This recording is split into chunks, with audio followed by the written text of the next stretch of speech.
Sunday special ছিল এই চিকেনের রেসিপিটা। দেখতে কি টেম্পটিং হয়েছে না, খেতেও কিন্তু দুর্দান্ত হয়েছিল। তাই ভাবলাম যে এত ভালো একটা চিকেনের রেসিপি তোমাদের সাথে শেয়ার না করলে কি চলে। তাই ঝটপট চলে এলাম আজকের একদম সহজ সরল একটা চিকেনের রেসিপি নিয়ে, যেটা ভীষণ ভালো খেতে। তবে এই রেসিপিটা কিন্তু আমার না, এটা পূর্ণিমা দেবীর লেখা ঠাকুরবাড়ির রান্নার বই থেকে আমি পেয়েছি। এটা নাম আছে ওখানে মুরগির কোরমা বা চিকেন কোরমা। তবে চিকেন কোরমাও যে এত সহজে হতে পারে সেটা এই রেসিপিটা না দেখলে তোমরা বিশ্বাস করবে না। চলো ঝটপট রেসিপিটা দেখে নিই। প্রথমেই আমি এখানে নিয়ে নিয়েছি 1 কেজির মতো চিকেন, আর তারপর এর মধ্যে দিয়ে দিলাম 1.5 কাপের মতো টক দই। যেহেতু এই রান্নাটাতে আলাদা করে কোনো জল পড়ে না, তাই টক দইয়ের পরিমাণটা একটু বেশি পরিমাণে লাগে।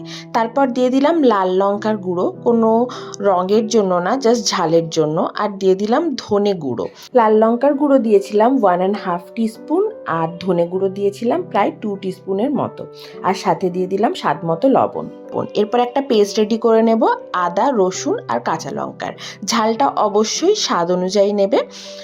একটু জল দিয়ে এটার একটা মসৃণ পেস্ট তৈরি করে নিলাম। এবার এই রসুন আর আদার পেস্টটাও আমি এই চিকেনের মধ্যে দিয়ে দেব, আর তারপর খুব ভালো করে চিকেনটাকে মেখে নেব। ভালো করে মেখে নেওয়ার পর এটাকে ম্যারিনেট করে রাখতে হবে মোটামুটি 15 মিনিট। খুব বেশিক্ষণ ম্যারিনেট করার দরকার নেই, 15 মিনিট ম্যারিনেশনই এই চিকেনটার জন্য যথেষ্ট।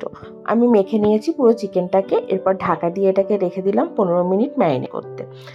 তারপর 15 মিনিট পর কড়াই বসিয়ে দিয়েছি। প্রথমে দিয়েছি সাদা তেল, তারপর দিলাম 2 চামচ ঘি।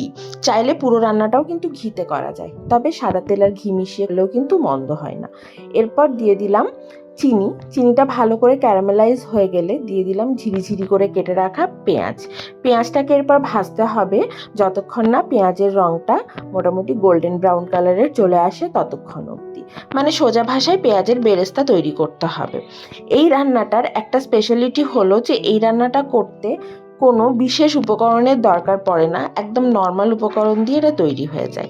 দেখো পেঁয়াজটা যখন ভাজা হয়ে গেল তখন আমি খানিকটা পেঁয়াজ এখান থেকে তুলে রেখে দিলাম, এটা পরে কাজে লাগবে। আর এই পেঁয়াজের মধ্যে দিয়ে দিলাম আগের থেকে ম্যারিনেট করে রাখা চিকেনটা। এরপর এই চিকেনটাকে হাই ফ্লেমে রান্না করব মোটামুটি 10 থেকে 12 মিনিট। এই সময় কিন্তু ফ্লেম কমানো যাবে না। হাই ফ্লেমে রান্না করা হয়ে যাওয়ার পর এটাকে লো ফ্লেমে রান্না করব মোটামুটি 15 থেকে 20 মিনিট, যতক্ষণ না চিকেনটা সেদ্ধ হয়। এবং লো ফ্লেমে যখন রান্না করব তখনই চিকেনটাকে ঢাকা দিয়ে রান্না করব।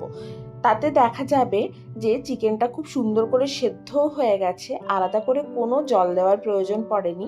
দইয়ের আর চিকেনের যে জল বেরিয়েছে সেটাতেই সেদ্ধ হয়ে গেছে, আর বেশ এরকম তেলও ভেসে উঠেছে। যখন এরকম তেল ভেসে উঠবে, চিকেন সেদ্ধ হয়ে যাবে, তখন বুঝতে হবে যে রান্না প্রায় শেষের পথে। এই সময় এর মধ্যে আমি আগে একটু টেস্ট করে দেখে নিলাম যে নুন চিনির স্বাদটা ঠিক আছে কিনা। আমার মনে হলো সামান্য একটু চিনির প্রয়োজন আছে, তাই অল্প একটু চিনি দিলাম। আর সাথে দিয়ে দিয়েছিলাম গরম মশলার গুঁড়ো। আগেকার দিনে তো কোনো গুঁড়ো মশলা ব্যবহার করা হতো না, সবই বাটা মশলা। কিন্তু আজকাল লোকের এত সময় কোথায় যে সব সময় বেটে ব্যবহার করবে, তাই গুঁড়োই ব্যবহার করলাম। আর একদম শেষে দিয়ে দিলাম আগের থেকে যে পেঁয়াজটা ভেজে সরিয়ে রেখেছিলাম সেই পেঁয়াজটা। তারপর গ্যাসের ফ্লেম অফ করে স্ট্যান্ডিং টাইমে রেখে দেবো মোটামুটি 7 থেকে 8 মিনিট।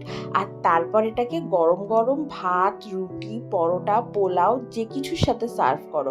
এত অসাধারণ খেতে হয়। কোরমাও যে এত সিম্পল আর এত অসাধারণ হতে পারে সেটা পূর্ণিমা দেবীর এই রান্নাটা না পড়লে বোঝাই যায় না। আমার তো ভীষণ ভালো লেগেছে, তোমরাও একবার অবশ্যই ট্রাই করো। আমি শিওর যে তোমাদের খুব ভালো লাগবে। আর যদি ট্রাই করো তাহলে অবশ্যই জানিও যে রেসিপিটা কেমন লাগলো।